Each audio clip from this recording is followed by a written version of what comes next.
किसानों के नाम पे आपने आंदोलन शुरू किया, उसका स्वरूप क्या निकल के आ रहा है? पत्थरबाजी, ईंटबाजी, आगजनी, हिंसा।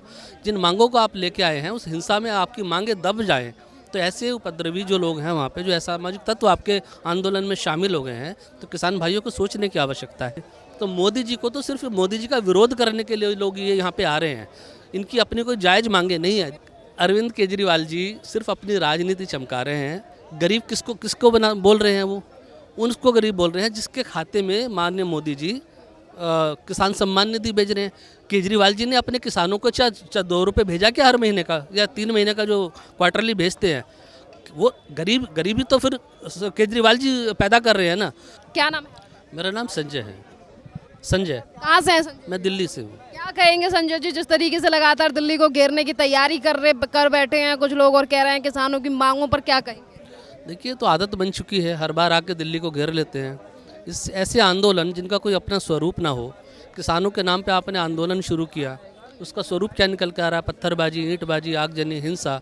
जिन मांगों को आप लेके आए हैं उस हिंसा में आपकी मांगें दब जाएं, तो ऐसे उपद्रवी जो लोग हैं वहाँ पे, जो असामाजिक तत्व आपके आंदोलन में शामिल हो गए हैं, तो किसान भाइयों को सोचने की आवश्यकता है।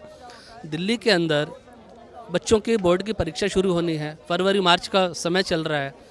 तो हमारे मुख्यमंत्री जी आम आदमी पार्टी के मुख्यमंत्री हैं, दिल्ली में दिल्ली की जनता ने चुना उनको। पंजाब में भी आम आदमी पार्टी की सरकार है, तो एक मुख्यमंत्री लोगों को भेज रहा है कि जाइए, जो हिंसा हो रही है उस पर कोई आप बात नहीं करते हो, उनको रोकते नहीं हो, वो फ्रीली आराम से घूम रहे हैं, सारा मूवमेंट कर रहे हैं। एक मुख्यमंत्री कहता है कि आ जाइए दिल्ली, मैं सारी व्यवस्था कर देता हूँ आपके लिए, जल भी दूंगा, पानी भी दूंगा, सुविधा के लिए। तो जो मुख्यमंत्री अपने राज्य की सीमाओं को बंधक बनवा दे ऐसे लोगों से, जो जिनके आंदोलन का कोई स्वरूप ही नहीं हुआ निकल के आ रहा है, उनकी मांगे जो जायज़ होंगी सरकार उनको मानेगी, और सरकार का प्रतिनिधिमंडल किसानों से जाके वार्तालाप भी कर रहा है। लेकिन आप अर्जुन मुंडा जो है वो लगातार किसानों से मुलाकात कर रहे हैं। इसी बीच राकेश टिकैत कहते हैं कि दिल्ली दूर नहीं है, ट्रैक्टर लेकर कूच करेंगे। हर बार दिल्ली को कूच करने की बात क्यों कही? देखिए, लोग जब से कि अन्ना आंदोलन शुरू हुआ था ना, तो लोगों को लगता है कि आंदोलन करने से नेता पैदा होते हैं, अपनी मांग तो ये करा नहीं पाते हैं, तो हर आदमी यहाँ पे आंदोलन के रूप में अपनी नेतागिरी चमकाने के लिए आ जाता है, और बाद में फिर ये सरकार को ब्लैकमेल करते हैं कि हमारे पास इतने वोट हैं, हमारे पास इतने वोट हैं। सरकार डरने वाली नहीं है। राष्ट्रवादी सरकार भारतवर्ष में बैठी हुई है, पूर्ण बहुमत की सरकार भारतवर्ष में बैठी हुई है। 2024 में 400 से ऊपर की संख्या हम मोदी जी को लेके आने वाले हैं, और हर किसान भाई के लिए समृद्धि होगी। देखिए, आज किसान इतना समृद्ध हो चुका है कि 5-5 करोड़ की गाड़ियों में हर आंदोलन करने के लिए, ठीक है, तो इससे ज़्यादा समृद्धि आपको क्या चाहिए? 6-6 महीने का राशन आप यहाँ लेके आते हो, यहाँ चलते हैं पिज़्ज़ा, बर्गर, शराब की बोतलें, और ऐसी वीआईपी शराब की बोतलें जो हमने कभी देखी ना हो। एक शराब की बोतलें दिल्ली में बिकी, एक दारू का अड्डे के साथ एक दारू का अड्डा फ्री, एक दारू के पौवे के साथ एक दारू का पौवा फ्री। 2 बोतलें बिकी मैडम जी शराब की, तो 2 बोतलों का टैक्स सरकार के खाते में आना चाहिए था, लेकिन टैक्स तो गायब हो गया। मिला क्या? शराब आपको फ्री में मिल रही है। तो ऐसी पॉलिसी सरकार बनाई, केजरीवाल सरकार ने बनाई कि टैक्स तो उड़ गया, टैक्स तो गायब हो गया। केजरीवाल कह रहे हैं गरीब किसान बैठे हैं, मांग पूरी क्यों नहीं कर रहे हैं? हाँ, किसान को देखिए, अरविंद केजरीवाल जी सिर्फ अपनी राजनीति चमका रहे हैं। गरीब किसको बोल रहे हैं? वो उनको गरीब बोल रहे हैं जिसके खाते में माननीय मोदी जी किसान सम्मान निधि भेज रहे हैं। केजरीवाल जी ने अपने किसानों को 2 रुपये भेजा क्या हर महीने का, या 3 महीने का जो क्वार्टरली भेजते हैं? वो गरीबी तो फिर केजरीवाल जी पैदा कर रहे हैं ना। अपने दिल्ली के किसानों को आप समृद्ध बनाने के लिए कोई प्रयास नहीं करते, दूसरों को कहते हो कि वो गरीब। से आने वाले किसानों को पंजाब सरकार से शिकायत क्यों नहीं है, सीधा केंद्र सरकार पे हमला? देखिए, ये मैं वही बोल रहा हूँ कि जानकारी का अभाव है। जानकारी का अभाव है कि जिन मूल्यों की एमएसपी राज्य सरकार ने निर्धारित करनी है, वहाँ पे जो हमारी सिंचाई का कार्य होता है, फर्टिलाइज़र का कार्य होता है, सारी चीज़ें हैं वो सरकार निर्धारित करती है। वहाँ पे सब्सिडी राज्य सरकार निर्धारित करती है वहाँ पे। तो मोदी जी को तो सिर्फ मोदी जी का विरोध करने के लिए लोग ये यहाँ पे आ रहे हैं, इनकी अपनी कोई जायज़ मांगे नहीं है। इससे कुछ प्रभाव पड़ेगा लोकसभा? नहीं, लोकसभा पे कोई प्रभाव नहीं पड़ेगा, और बल्कि मोदी जी तो प्रतिबद्ध हैं किसानों की और समृद्धि करने के लिए। आज 5 करोड़ की गाड़ियों में आंदोलन करने आ रहे हैं, अगली बार 10 करोड़ की गाड़ियों में आओ आप आंदोलन करने। तो मोदी जी ने तो किसान को, गरीब कहाँ है? हम तो खुद पूछते केजरीवाल जी से कि आप बताइए, आपको लगता है किसान बैठे हैं या कुछ उपद्रवी बैठे हैं? जिस तरीके से जेसीबी, बुलडोजर और तमाम मशीनें लाई जा रही हैं, नारे लगाए जा रहे हैं, या प्रधानमंत्री को धमकी दी? सवाल ये है कि जेसीबी उपलब्ध करवाने वाला कौन व्यक्ति है इस आंदोलन के पीछे, उसका नाम चेहरा सामने आना चाहिए। किसान कभी जेसीबी लेकर आंदोलन के लिए नहीं निकलता।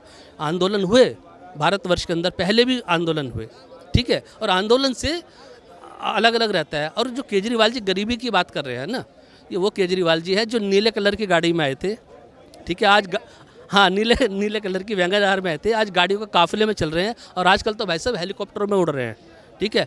दिल्ली की जनता के पैसे से मुख्यमंत्री बन के बैठे हुए हैं और पंजाब की जनता के पैसे को बर्बाद कर रहे हैं अपनी राजनीति चमकाने में। नमस्कार, स्वागत है आपका। मैं हूं आपके साथ शेरिन। जहां एक तरफ लोकसभा चुनावों में ज्यादा समय नहीं रह गया है, तो वहीं दूसरी तरफ अंबाला के शंभू बॉर्डर पर बैठे हुए किसान जो कभी खालिस्तान बनाने की मांग करते हैं, तो अब कह रहे हैं कि दिल्ली अब दूर नहीं है और दिल्ली कूच करने की लगातार बात की जा रही है, जिसपे कांग्रेस से लेकर राकेश टिकैत जो है वो लगातार सवाल उठा रहे हैं। पर इस पर हम बात करते हैं दिल्ली की जनता से कि एक तरफ जो है वो दिल्ली की जनता है जिसके बारे में कोई सोच ही नहीं रहा है। जिस तरीके से किसान नेता और किसान ये कह रहे हैं कि हम जल्द ही जाकर दिल्ली कूच करेंगे। पहले भी जो है वो दिल्ली ने 12 से 13 महीनों तक दिल्ली के जब रोड ब्लॉक हुए थे तो किस तरीके से दिल्ली के लोगों को समस्या हुई थी, तो इस पर भी हम सवाल पूछेंगे। क्या नाम है सर आपका? मैं विनय कुमार सिंह। विनय जी, कहाँ, दिल्ली से ही हैं आप? मैं दिल्ली से ही हूँ। ये बताइए, जिस तरीके से आज किसान कभी एक तरफ बुलडोजर, वहीं दूसरी तरफ जेसीबी, वहीं दूसरी तरफ तमाम मशीनों को लेकर ये कह रहे हैं कि हम दिल्ली कूच करने जा रहे हैं, क्या लगता है कि एक तरफ कहा जा रहा है कि अन्नदाता है, वहीं दूसरी तरफ इस तरीके की चीजें, और बार बार पे दिल्ली कूच करने से दिल्ली वालों को कितनी समस्या? तो भारत सरकार से यदि अपनी मांगे मनवानी है तो उतनी दम आपके पास होना चाहिए कि उनके आंसू गैस, उनके लाठी डंडे, उनके सारे बवाल झेल सको। तो किसानों ने मजबूती से तैयारी की है।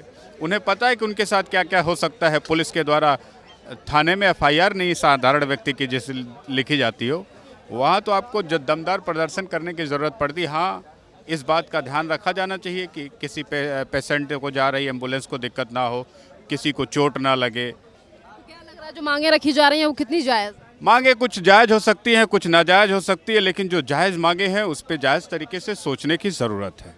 देखिए, डिमांड कौन कर रहा है, क्या कर रहा है, किस पार्टी का व्यक्ति शामिल है, कहाँ का व्यक्ति शामिल है, भारत का नागरिक शामिल है उसमें, यही बहुत है। कोई विदेशी नहीं शामिल है, भारत का नागरिक है। उसका विचार पॉइज्ड हुआ, क्या हुआ। अच्छा, जो जम्मू कश्मीर में भागे हिंदू समाज के लोग, क्या वो केवल आतंकवादियों की गतिविधि थी? बहुत सारे वाक़ये। तो हमें डिमांड पे फोकस करना। किसानों के एक अच्छी डिमांड को अगर हम पूरा करेंगे तो इस देश की खुशहाली आएगी। इस भाव से हमें उस भाव पर विचार करना है। हमें ये नहीं सोचना है कि कोई खालिस्तानी। अब भारतीय जनता पार्टी के खाली 14-15 प्रवक्ता होते हैं, देश संभाल रहे होते हैं। थोड़ा 1400 प्रवक्ता अपॉइंट करके देखो, फिर कौन क्या बक देगा, कोई भरोसा नहीं। तो उसमें कौन खालिस्तानी बक देगा, कौन सा क्या, किसके जहन में क्या चल रहा है, उसके कहने से इतना नोटिस लेने की ज़रूरत नहीं है जितनी नोटिस हमें उस किसानों के प्रॉब्लम पे फोकस करनी है। तो हमारा इफ़र्ट होगा प्रॉब्लम ऑफ द फार्मर्स, उसकी पॉसिबल सलूशन पर, ना कि इधर उधर की चीज़ें। खालिस्तानी है, केजरीवाल है, राहुल गांधी है, दीज आर पॉलिटिशियंस और इनकी पॉलिटिकल पार्टी है, पॉलिटिकल कैंडिडेट्स, मेंबर्स, बहुत लोग होते हैं, कुछ चुनाव लड़ने के लिए भी उसमें शामिल होंगे। So that solves different issues. We focus on total solution of the farmer problems. That's it. बहुत बहुत धन्यवाद आपका।